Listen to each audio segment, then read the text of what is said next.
is Wanjiko Kawai Catherine, born 39 years ago with a cleft lip and palate that is unilateral. It was one side, so when they are both, it's bilateral, but this was uni.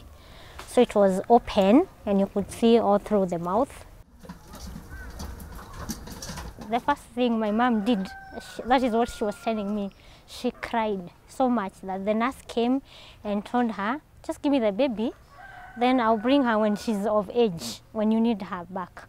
But of course, later she accepted. She had gone through 2 miscarriages, so I think this is what caused all this. Having 2 miscarriages, actually she thought even this one was now coming out. In Kenyatta Hospital, it was a visiting doctor. So he's the one who noticed this baby is different. And I think in their country, they had seen so many. So he was able to do it, but of course at a cost. And it wasn't cheap.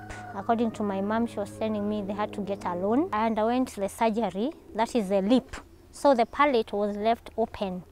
And now when you're talking, I think people could not even hear what I'm saying because it's like you're talking through them nose. So there was no clear words coming from my mouth. So with time, I realized the palate was still open. And now that is when I did the last surgery later in life.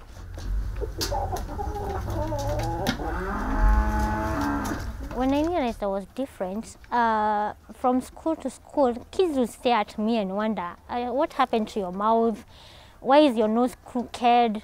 Why can't you talk nicely? And even from the teachers, and one mama from the village would ask, why can't you just be clear? Why are you talking with your nose? What happened to your mouth? There's even one boy who said that I was hit by a cow and actually went home crying. And I told my mom, I'm so ugly, I look bad, I look like a monster. And now, of course, my mom was my best friend. And now high school, there was drama club. I was actually excluded from the drama club for looking different. Ati tunataka wale warembo. That word hurt me. And then I think I went to the dorm crying, and I hated everything to do with drama.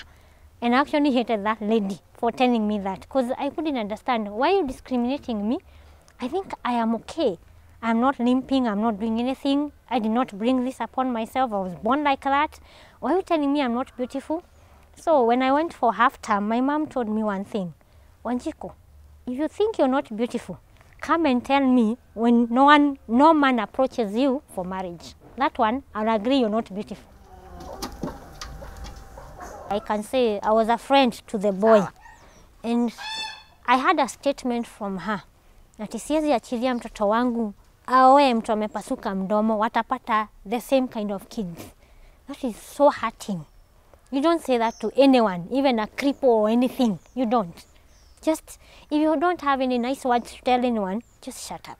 Growing up, nilikuwa najaribu kuchora. You see now my lip, hii side imeinama. Yeah, hii side imeinama, iko up. So I would take a pencil and draw this part, ndio itoshane na hii. I could not even go for dinners or even to the hotels, because when I take something, I sip something, it will come through the nose. So imagine you're in the hotel, you're eating, and maybe something, soup, is spilling from your nose. And then I had a gap here. I didn't have the front teeth. Now, you know, even the smiling part, you can't even smile, you can't talk nicely. There are some words even now, I'm learning how to say them, like Susan. My daughter is Susan, so when I am saying Susan, there are times I would say it like Luthan. You know, the S, the word will not come out. And you have to learn so many things. You have to learn how to live with people staring at you, people asking you why you look different, why are you looking like that on your mouth. Hey, you're talking and someone is just concentrating on your mouth. You have said like 100 things, and then they ask you, what happened to your mouth? So in short, everything you were saying was not even there. They were just looking at your mouth. Of course, now came marriage. I was scared of getting pregnant because how will my kids come out the same way?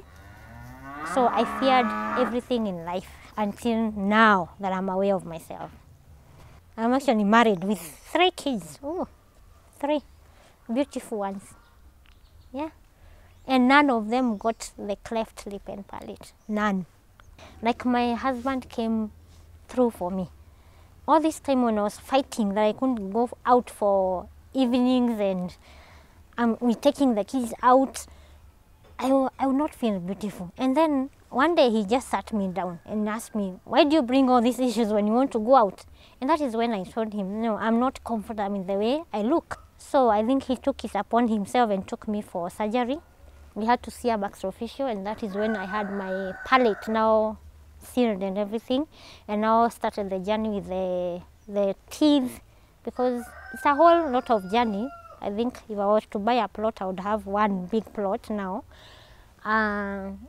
They do the palate, that is now they seal for you to be able to eat well and to stop the liquid from spilling from your nose.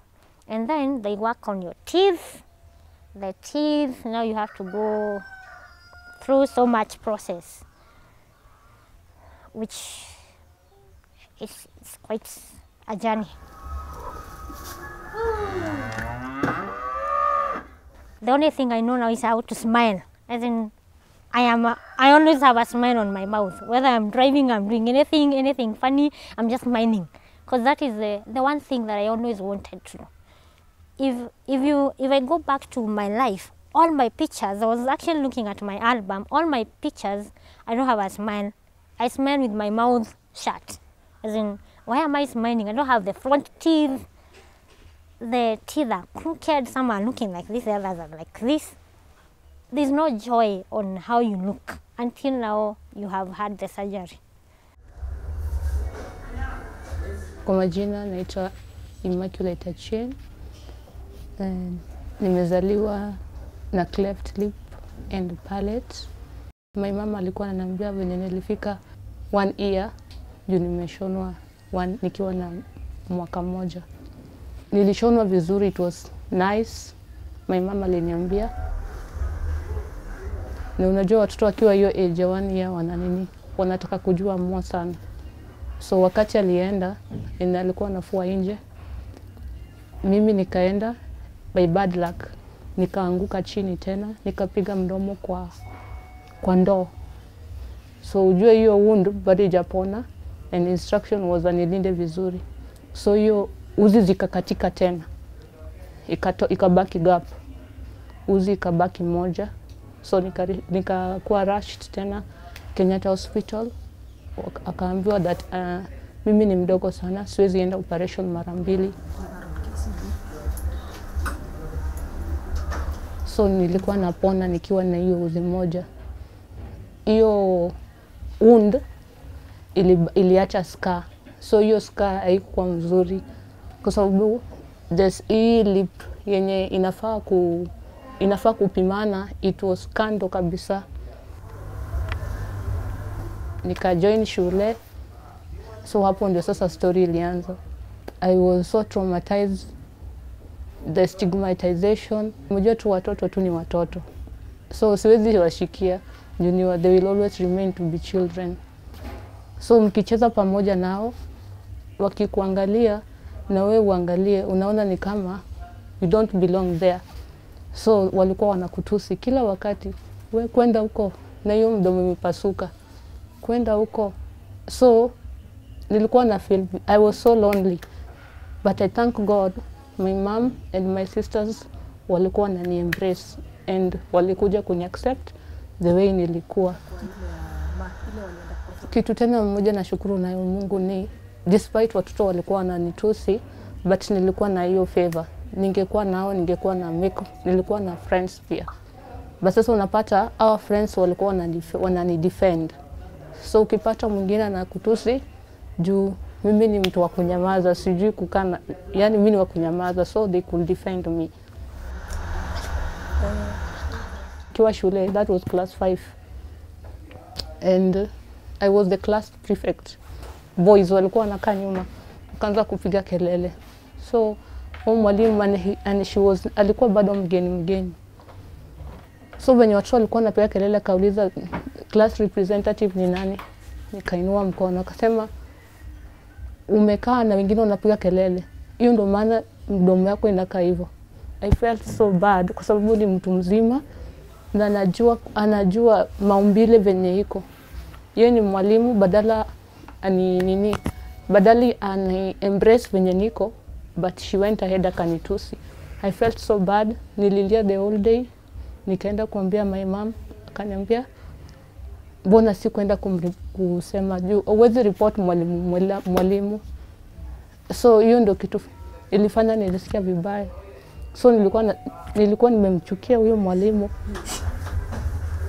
sana. My sisters walikuwa wananiweka pamoja sana. And pia niseme ni Mungu kwa sababu kila wakati nilikuwa najiangalia kwa kioo. Nilikuwa tunasema tu scripture inasema that I am fearfully and wonderfully made in the image of God. Ilikuwa inanikeep, but niseme tu nisiseme ati nimekuwa strong juu hata venye nimekuwa mkubwa, kukua mali watu wako wengi siwezi kaa juu naogopa watanichukua aje. So unaona sikuwa na hiyo nasema mali watu wako, hiyo self esteem yangu inarudi chini kwa sababu siwezi express myself, siwezi kaa nao, sijui watanichukua aje, so siwezi kaa nao. Not unless sasa nizoee na watu nikiwa chini, kwa sababu I'll always pray. Yes, I will always pray. Juu hakuna mwenye anaweza ni support. Ni Mungu tu anaweza kupatia that inner peace. Yeye ndiye atakupatia hiyo peace kwa heart. I love that scripture. Inasema I am fearfully and wonderfully created in the image and likeness of God.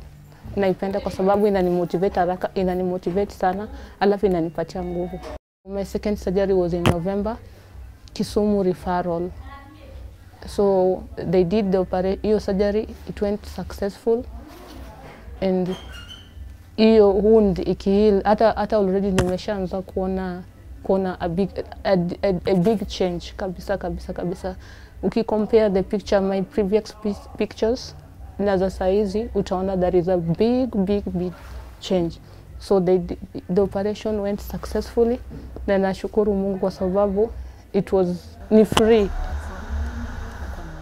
Kupata watu cleft hapa nje ni ngumu. Sijui wao wanaenda wapi, sijui wamefichwa, siwezi jua. Juu kukutana na mtu cleft ni ngumu sana, si kweli? So venye tulikutana na hiyo group, nikapata kumbe siko peke yangu, tuko wengi. So mnaona mkikaa pamoja, mkiongea, at least una feel uko home, at least una feel uko invited hapo, you belong to that group. So inakupatia motisha. Growing up, I actually learned how to fight on my own. I didn't know why I was fighting, but I thought everybody hated me. I thought everybody hated the way I look. Until now, actually, I would say, apart from the support group, your family comes in as the best support group.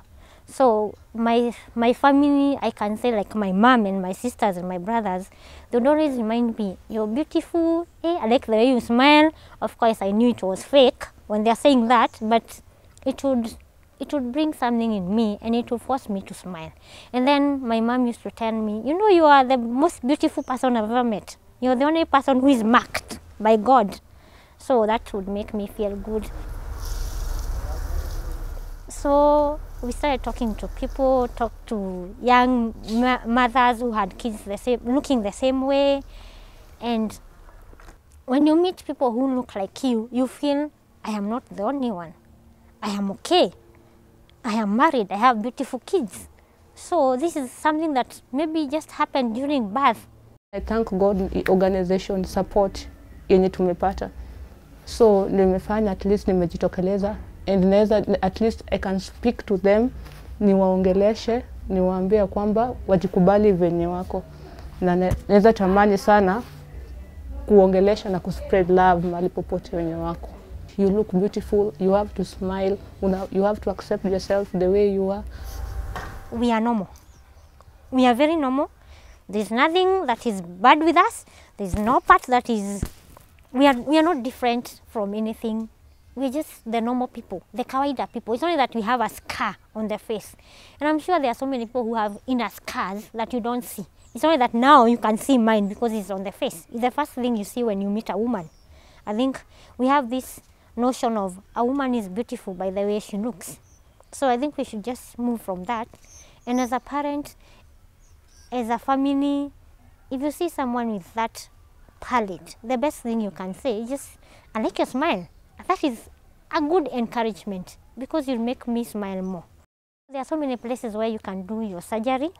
So people should not hide their babies, or anyone who, even adults. I've met adults who are still with the open. Please go to any surgery place. Just walk into any hospital. Someone can also join the support groups. We are doing so well. And also, please stop discrimination. When we come into your families, we are married there, you can be sure we'll give you the beautiful kids you ever wanted. They will not come out like us. Yes, and then we are kind in heart. Although we have scars on our face, please don't look at the scars. Until you accept yourself that this is me, this is how I am, this is the way I was born, I'll be like this for the rest of my life. That is the only thing, the way you are going to overcome. Otherwise, you're going to die of stress and looking at yourself in the mirror.